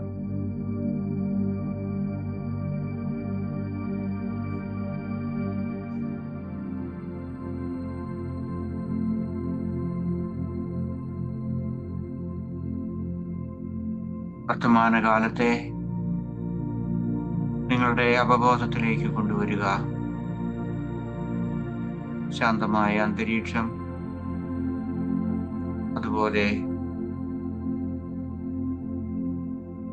കൂടുതലായിട്ടുള്ള ആയാസങ്ങളൊന്നുമില്ലാത്ത നിങ്ങളുടെ ശരീരത്തെക്കുറിച്ചുള്ള ആ അവബോധവും നിങ്ങളുടെ മനസ്സിൽ നിങ്ങൾ അറിയുക. അതുപോലെ ആ സുഖകരമായ ഇരിപ്പിനെ, ശരീരത്തിന്റെ അവസ്ഥയെ അനുഭവിക്കുക.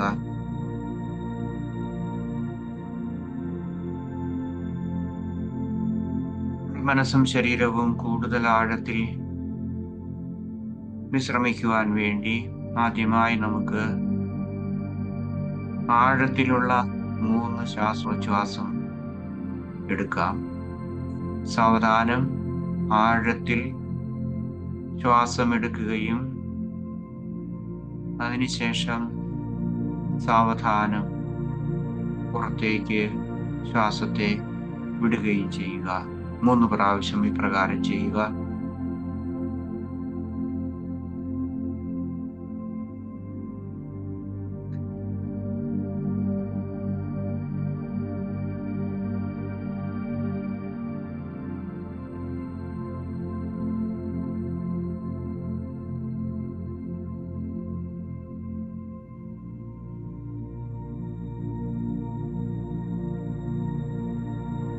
ശാന്തമായി നമുക്ക് നമ്മളുടെ സ്വാഭാവികമായ ശ്വാസോച്ഛ്വാസത്തെ നിരീക്ഷിക്കാം.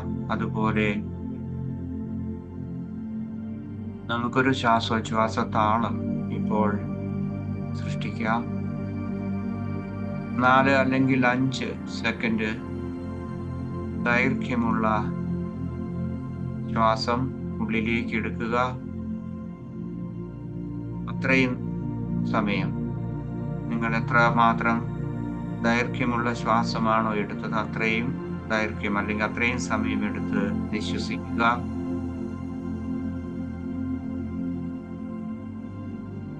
ഇനിയുള്ള സമയം ഈ ഒരു താളത്തില് ശാന്തമായി ശ്വസിക്കുവാൻ വേണ്ടി ആ ഒരു സ്വാഭാവികമായ താളം നമുക്ക് നമ്മളിൽ തന്നെ നമ്മുടെ ശ്വാസോച്ഛ്വാസ രീതിയിൽ സൃഷ്ടിക്കാം.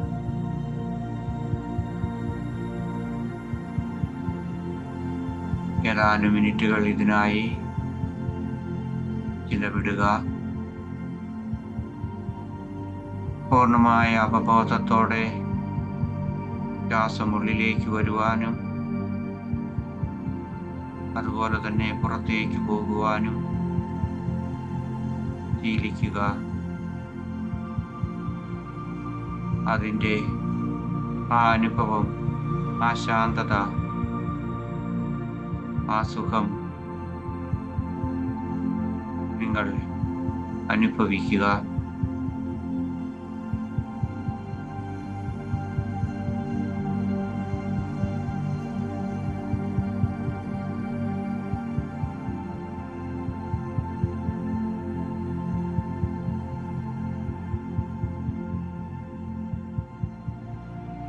ശ്വാസോച്ഛ്വാസ നിരീക്ഷണത്തിലൂടെ നമുക്ക് നമ്മളുടെ ധ്യാനം തുടരാം.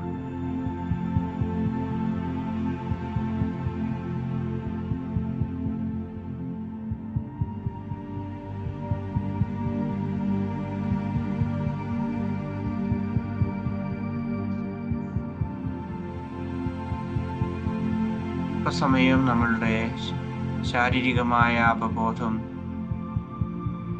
നിലനിർത്തുവാൻ വേണ്ടി, അതേക്കുറിച്ച് അറിയുവാൻ വേണ്ടി നമുക്ക് അല്പസമയം എടുക്കാം. നമ്മളുടെ ശരീരത്തെക്കുറിച്ചുള്ള അവബോധം എന്താണിപ്പോൾ?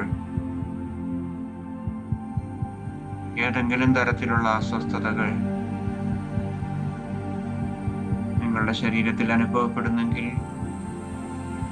അവയെക്കുറിച്ചും അറിയുക, അവബോധമുള്ളവരാകുക. വേദനയോ അസ്വസ്ഥതകളോ അനുഭവപ്പെടുന്നെങ്കിൽ അവയെ മാറ്റുവാൻ വേണ്ടി ഒന്നും ചെയ്യാതിരിക്കുക.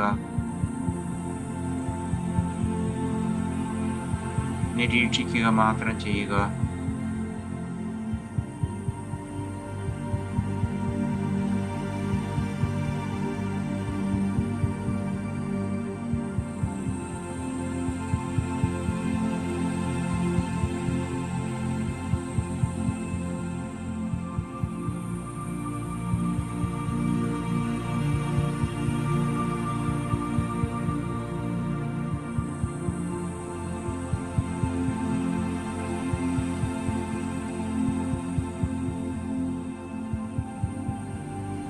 അതായത് നമുക്ക് വിധിയില്ലാതെ നമ്മളുടെ ചിന്തകളെ ശ്രദ്ധിക്കുവാൻ ശ്രമിക്കാം. ഈ സമയത്ത് ഏതെങ്കിലും തരത്തിലുള്ള ചിന്തകൾ ഉയർന്നു വരിക സ്വാഭാവികമാണ്. ചിലപ്പോൾ അത് നിഷ്പക്ഷമാകാം, ചിലത് മനോഹരമാകാം, ചിലത് ബുദ്ധിമുട്ടുള്ളതാകാം, ചിലത് ശരിയെന്ന് നമുക്ക് തോന്നുന്നതാകാം, ചിലപ്പോൾ തെറ്റാണെന്ന് തോന്നുന്നതാകാം. എല്ലാത്തിനെയും നിരീക്ഷിക്കുക.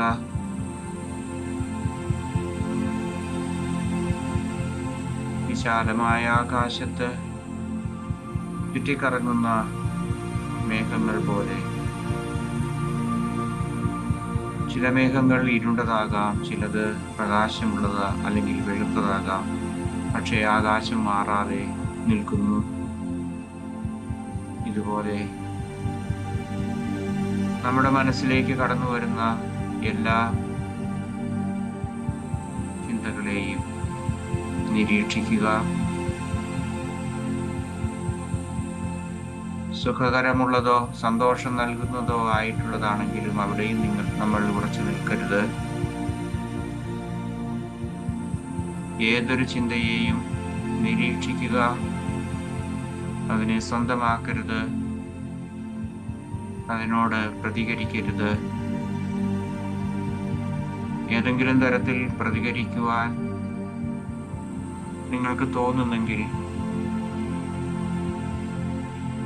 പ്രത്യേകിച്ച് വൈകാരികമായ പ്രതികരണമാണ് നിങ്ങൾക്ക് തോന്നുന്നതെങ്കിൽ, ശാന്തമായി നിങ്ങളുടെ ശ്വാസോച്ഛ്വാസ നിരീക്ഷണത്തിലേക്ക് നിങ്ങൾക്ക് മടങ്ങിപ്പോകാം.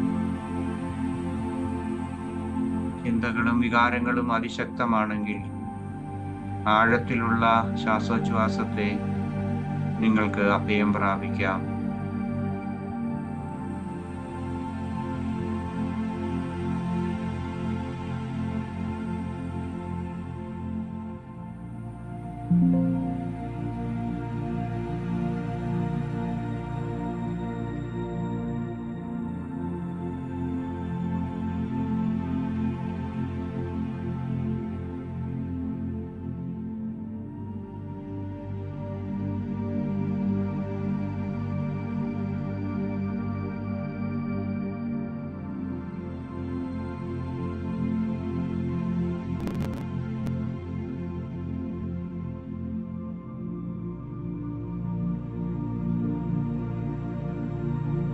ശാന്തമായി ശ്വസിക്കുക. ശ്വാസത്തിന്റെ താളം ശ്രദ്ധിക്കുക. ഉള്ളിലേക്ക് വരുന്ന വായുവിനെ കുറിച്ച് അവബോധവും അതിൻ്റെ അനുഭവവും ശ്രദ്ധിക്കാം. പുറത്തേക്ക് പോകുന്ന വായുവിനെയും നിങ്ങൾക്ക് ശ്രദ്ധിക്കാം. ശാന്തമായി, സൗമ്യമായി, സൗഖ്യമേകുന്ന ഈ ശ്വാസോച്ഛ്വാസ നിരീക്ഷണത്തിൽ ശ്രദ്ധിച്ചുകൊണ്ട് നമുക്ക് നമ്മുടെ ധ്യാനം തുടരാം.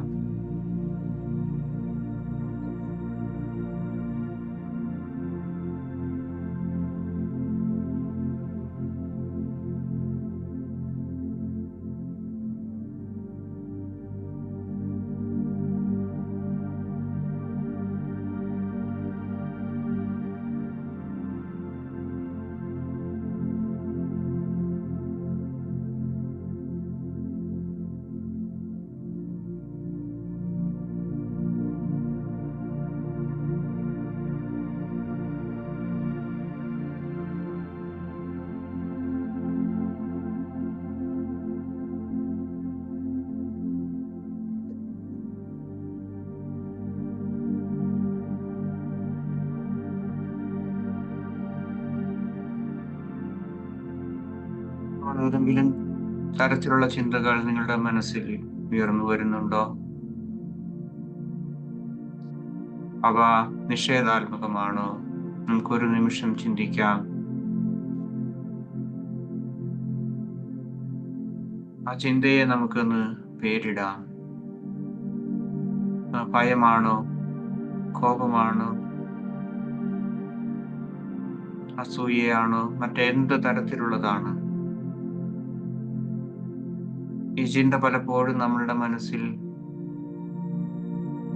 വളരെ പ്രാവശ്യം എല്ലാ ദിവസവും ഉണ്ടാകുന്നതായിരിക്കാം. അവയെ നമുക്ക് പേരിടുക. എന്താണത്? ഉദാഹരണത്തിന്, ഞാൻ വേണ്ടത്ര നല്ലവനല്ല, അല്ലെങ്കിൽ ഞാൻ പരാജയപ്പെടും,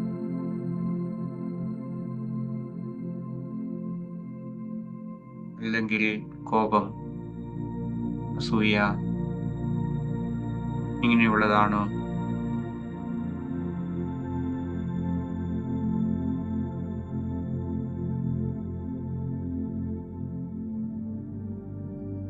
അവയെ പേരിട്ടിട്ട് നമുക്ക് അകൽച്ച പ്രാപിക്കുവാൻ സാധിക്കണം. നിങ്ങളുടെ ഉള്ളിൽ നിങ്ങൾക്ക് പറയാം, ഇതൊരു ചിന്ത മാത്രമാണ്, ഒരു വസ്തുതയല്ല.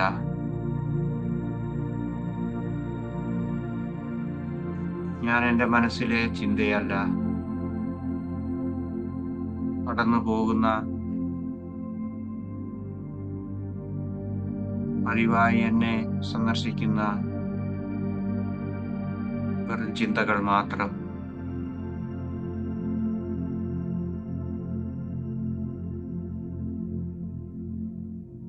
ഈ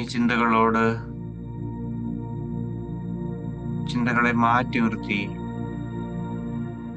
ആ ചിന്തയ്ക്ക് പേരിടുക.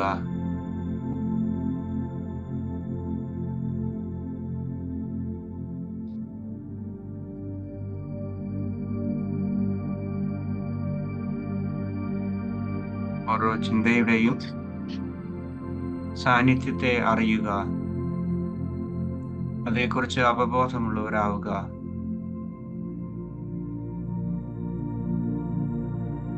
അവയെ സ്വീകരിക്കാതിരിക്കുക, അവയോടൊത്ത് നീങ്ങാതിരിക്കുക. വീണ്ടും ശാന്തമായി നമുക്ക് നമ്മുടെ ശ്വാസോച്ഛ്വാസാവബോധത്തിലേക്ക് മടങ്ങി വരാം. ശ്വാസോച്ഛ്വാസത്തിന്റെ താളത്തിൽ കൂടുതൽ ശ്രദ്ധയോടെ നമുക്ക് ശ്വാസനിശ്വാസങ്ങൾ അനുഭവിക്കാം.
സമയം നിങ്ങൾക്ക് വേണ്ടി മാത്രം ചിലവഴിച്ചതിന്, നിങ്ങളോടുള്ള സ്നേഹം പ്രകടിപ്പിച്ചതിന് നിങ്ങളെ തന്നെ അഭിനന്ദിക്കുക.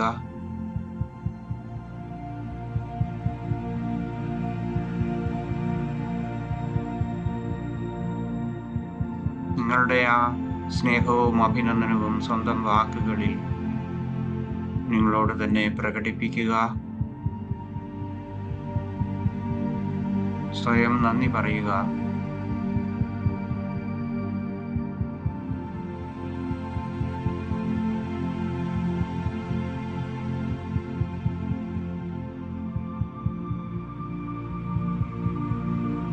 ശ്വാസോച്ഛ്വാസ അവബോധത്തിലേക്ക് വീണ്ടും തിരികെ വരിക. നിങ്ങളുടെ ശരീരത്തെക്കുറിച്ചുള്ള അവബോധം വീണ്ടെടുക്കുക.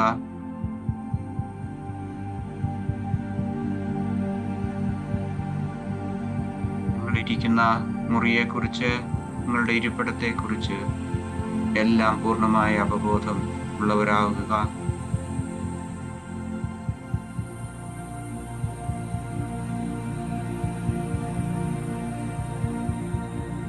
നിങ്ങളുടെ കൈകാലുകളിലെ വിരലുകൾ ശാന്തമായി സൗമ്യമായി ചലിപ്പിക്കുക.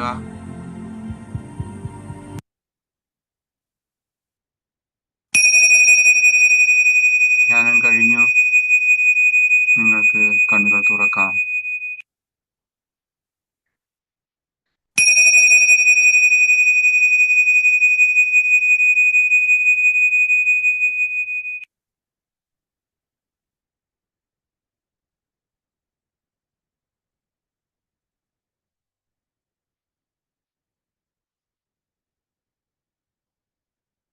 Good evening. Benny sir. Good evening. അന്വേഷണം പറയും. Thank you sir. നല്ലൊരു മെഡിറ്റേഷൻ ആയിരുന്നു. നല്ല മൈൻഡ്ഫുൾ ആയിട്ടുള്ള, ഇറ്റ് വാസ് റിയലി അമേസിങ്. ഇന്നത്തെ ക്ലാസ്സിൽ ആ ഡിഫ്യൂഷൻ എന്ന് പറയുന്നത് അത് അങ്ങനെ ആ ഒരു മെത്തേഡ് റിപ്പീറ്റ് എന്ന് പറയുന്ന ഒരു മെത്തേഡിനെ പറ്റി പറഞ്ഞിട്ടുണ്ടായിട്ടില്ലേ?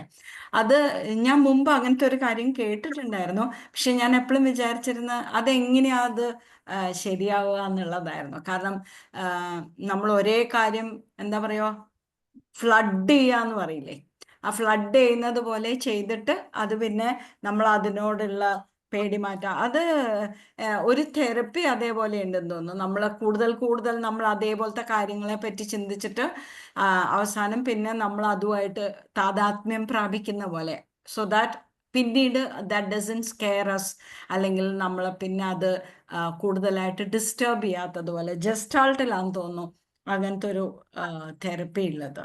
അപ്പോൾ എനിക്കത് ഞാൻ കേട്ടപ്പം എനിക്ക് അതാണ് ഓർമ്മ വന്നത്.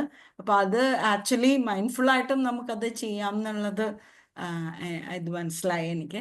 അപ്പം ശരിക്കും എന്താ പറയുക, നിങ്ങൾ ക്ലാസ് മിസ് ചെയ്യാൻ തോന്നുന്നില്ല.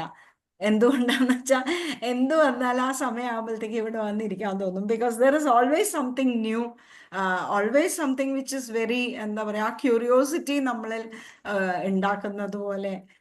It's really interesting.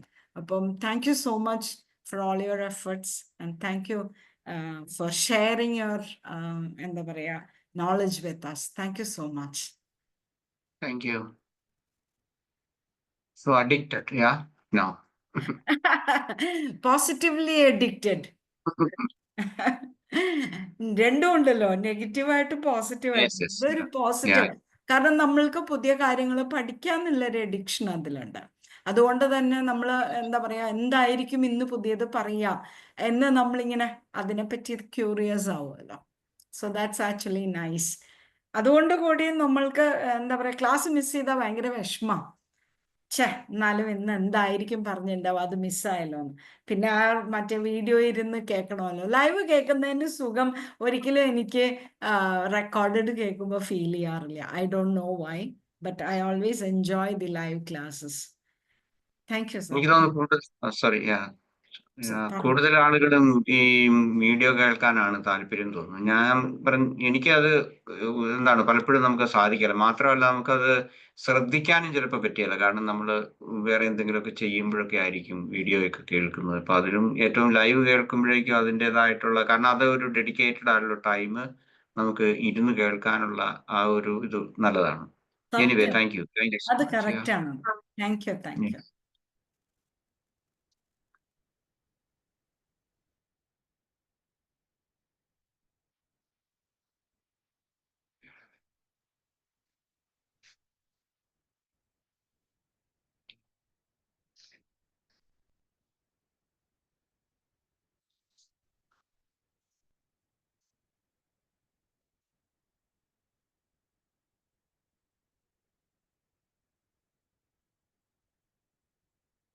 സാറ് അറിയാം. റോയ് സാറ്.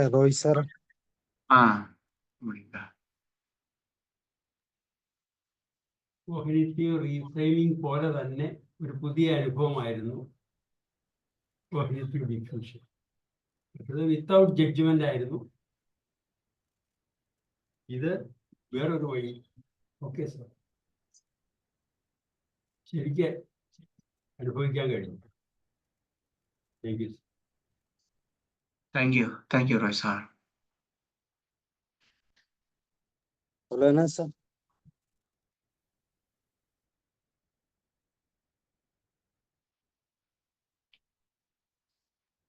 സാർ കേൾക്കുന്നില്ലേ? എന്നാ ഒമന ടീച്ചർ പറയും.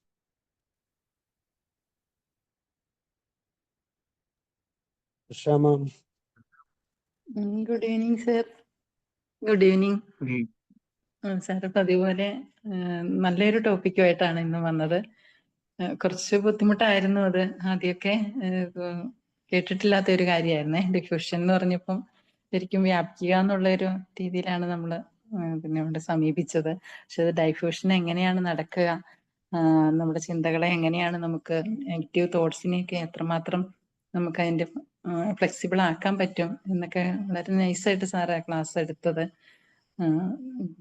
നന്നായി എക്സ്പീരിയൻസ് നല്ലതായിരുന്നു സാറേ. അതുപോലെ തന്നെ നല്ലൊരു മെഡിറ്റേഷനും. Thank you so much sir. Thank you. Thank you. ഇന്ന് കൃത്യ ടൈമിലെത്തി. So thank you very much. Thank you sir. Thank you. തീർച്ചയായിട്ടും സാറിന്റെ ക്ലാസ് മിസ് ചെയ്യുക എന്ന് പറഞ്ഞത് അതൊരു വലിയൊരു വിഷമമുള്ള കാര്യമാണ്. മാക്സിമം പാർട്ടിസിപ്പേറ്റ് ചെയ്യാൻ ശ്രമിക്കുന്നുണ്ട്. അതോ ഇങ്ങനെ ലൈവ് ക്ലാസ് തന്നെയാണ് നമ്മളും എപ്പോഴും പ്രിഫർ ചെയ്യുന്നത്. പക്ഷെ പിന്നെ വീഡിയോ കാണാന്ന് വെച്ചാൽ പോലും അതിന് ചിലപ്പോൾ നമ്മളത് മാറ്റി വെക്കാറുണ്ട്. ഇത്രയൊരു താല്പര്യത്തോടു കൂടി കയറിയിരിക്കാൻ പറ്റാറില്ല എന്നുള്ളതാണ് സത്യം. Thank you sir. Thank U.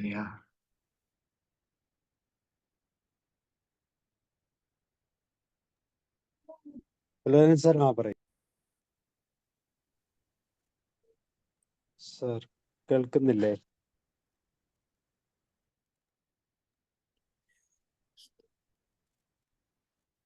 നെറ്റില്ലാന്ന് തോന്നുന്നു. സാർ പറഞ്ഞോളൂ, അൺമ്യൂട്ട് ചെയ്യൂ.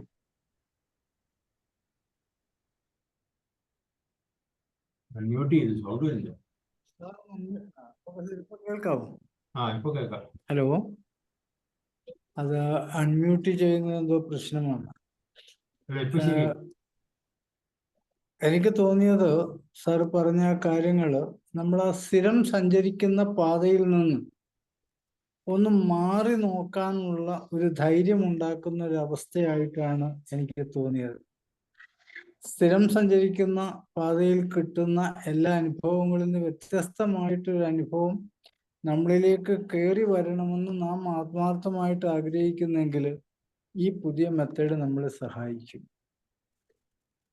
കാരണം എന്നിൽ പതിഞ്ഞു കിടക്കുന്ന ഒരു സാധനം എന്നെ ഉപദ്രവിച്ചുകൊണ്ടിരിക്കുന്നു എന്ന് ഞാൻ മനസ്സിലാക്കുകയും അതിൽ നിന്ന് രക്ഷപ്പെടാനുള്ള നമ്മളുടെ ഭൗതിക തലത്തിലെ ചിന്തയുടെ ഫലം നമുക്ക് ഈ രീതിയിൽ കിട്ടും. അതായിരുന്നു ഇന്ന് ഞാൻ യഥാർത്ഥത്തിൽ ഈ ക്ലാസ്സിൽ നിന്ന് മനസ്സിലാക്കിയത്. അത് ശരിയാണെന്നും എനിക്ക് തോന്നുന്നു. ആന്റണി സാർ എന്തെങ്കിലും കൂട്ടിച്ചേർത്താൽ? നമ്മള് ഐഡന്റിഫൈ ചെയ്യാത്ത, നമ്മള് ഇങ്ങനെ കാലങ്ങളായി നമ്മൾ ഇങ്ങനെ ഐഡന്റിഫൈ ചെയ്തിട്ടില്ലാത്ത ചിന്തകള് പക്ഷേ നമ്മളെ അലട്ടുന്നുണ്ട്. ശരിയാണ് സാറ് പറഞ്ഞ പോയിന്റ്, ഐ അഗ്രി. അപ്പൊ അതിനെ ഒന്ന് അറിയുക. അറിയുമ്പോഴത്തേക്കും നമുക്ക് അതിനെ അറിയുക എന്നുള്ളത് ഏറ്റവും ബേസിക് ആയിട്ടുള്ള കാര്യമാണ്, അവെയർ ആകുക എന്നുള്ളത്.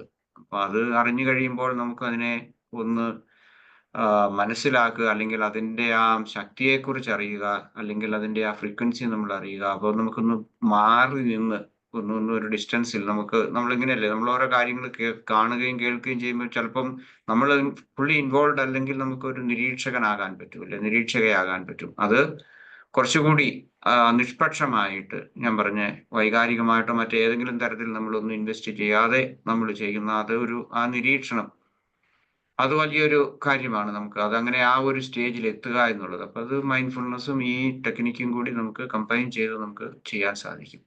U are right sir. Okay sir, thank you. Thank U.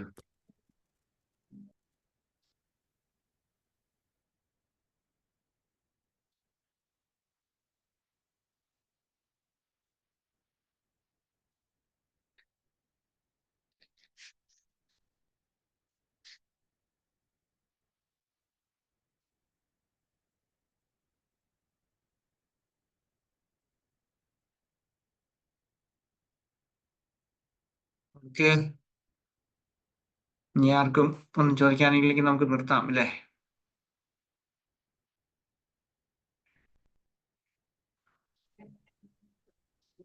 Sir Ramavathi okay.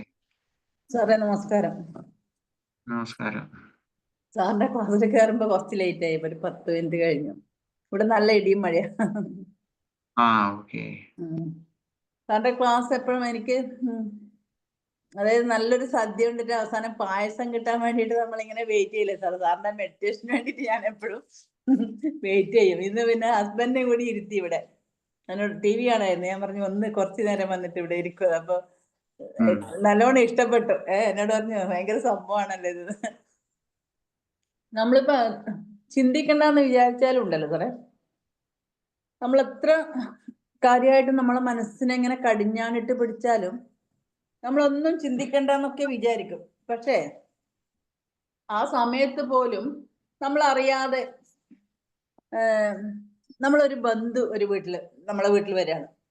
ബന്ധു വന്നിട്ടാകുമ്പോ സ്വകാര്യ മറ്റേ ബന്ധുക്കള് സംഭാഷണത്തിനിടയിൽ പറയുമ്പം നമ്മൾ ചെറിയൊരു പഴുത് കൊടുത്തിട്ടുണ്ടെങ്കിൽ അവര് പിന്നെ അവരുടെ ആ ഒരു വല്ലാത്തൊരു അവസ്ഥ അവരെ മനസ്സിലുള്ള വിഷമങ്ങൾ ഇങ്ങനെ പറഞ്ഞു തുടങ്ങും. അങ്ങനെ പറഞ്ഞു തുടങ്ങുമ്പോൾ തന്നെ സാധാരണ അതിൽ സംസാരിക്കുമ്പോ അതെ, അപ്പൊ നമ്മൾ സമാധാനിപ്പിക്കും, സാരമില്ല, അത് കുഴപ്പമില്ല, അത് അങ്ങനെ പറഞ്ഞു. പക്ഷെ അവരുടെ അതിനിടയിലുണ്ട് ഒരു കരച്ചിലും പിഴിച്ചിലെല്ലാം നമ്മളെ മൈൻഡ് ഉണ്ടല്ലോ സാറേ, വല്ലാതെ അങ്ങോട്ട് ഇതായിട്ട് പിന്നെ അവർ പോയി കഴിഞ്ഞാലും എനിക്ക് തോന്നുന്നത് കുറച്ചു നേരം നമ്മൾ ഇടയ്ക്കിടയ്ക്ക് അവരെ പറ്റിയിട്ട് ചിന്തിക്കുക. അതെന്തുകൊണ്ട് പറഞ്ഞാല് നമ്മളെ മനസ്സിലേക്ക് ഇങ്ങനെ താഴ്ന്നിറങ്ങുന്ന രീതിയിലായിരുന്നു അവരുടെ അവതരണം. അപ്പൊ സാറിന്റെ ക്ലാസ് ഉണ്ടല്ലോ സാറേ, വളരെ നല്ല, എപ്പോഴും ഞാൻ ശ്രദ്ധിക്കാറുണ്ട്, നല്ല ക്ലാസ് ആണ് സാറേ എല്ലാം. ചിലപ്പോ ഞാനത് ക്ലാസ് എനിക്ക് മിസ് ചെയ്യലുണ്ട്. എന്താ തക്കതായ കാരണം കൊണ്ട് തന്നെ. എന്തായാലും നല്ല ക്ലാസ് ആയിരുന്നു sir. Thank you sir, thank you so much. Thank you.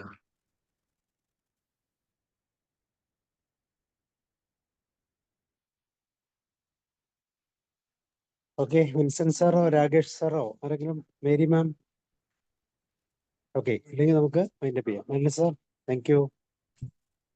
Okay, then yeah, have a nice evening and മറ്റൊരു topic. good night. Yeah, I have to think about it. നോക്കട്ടെ എന്താണെന്നുള്ളത്. Okay then, bye bye.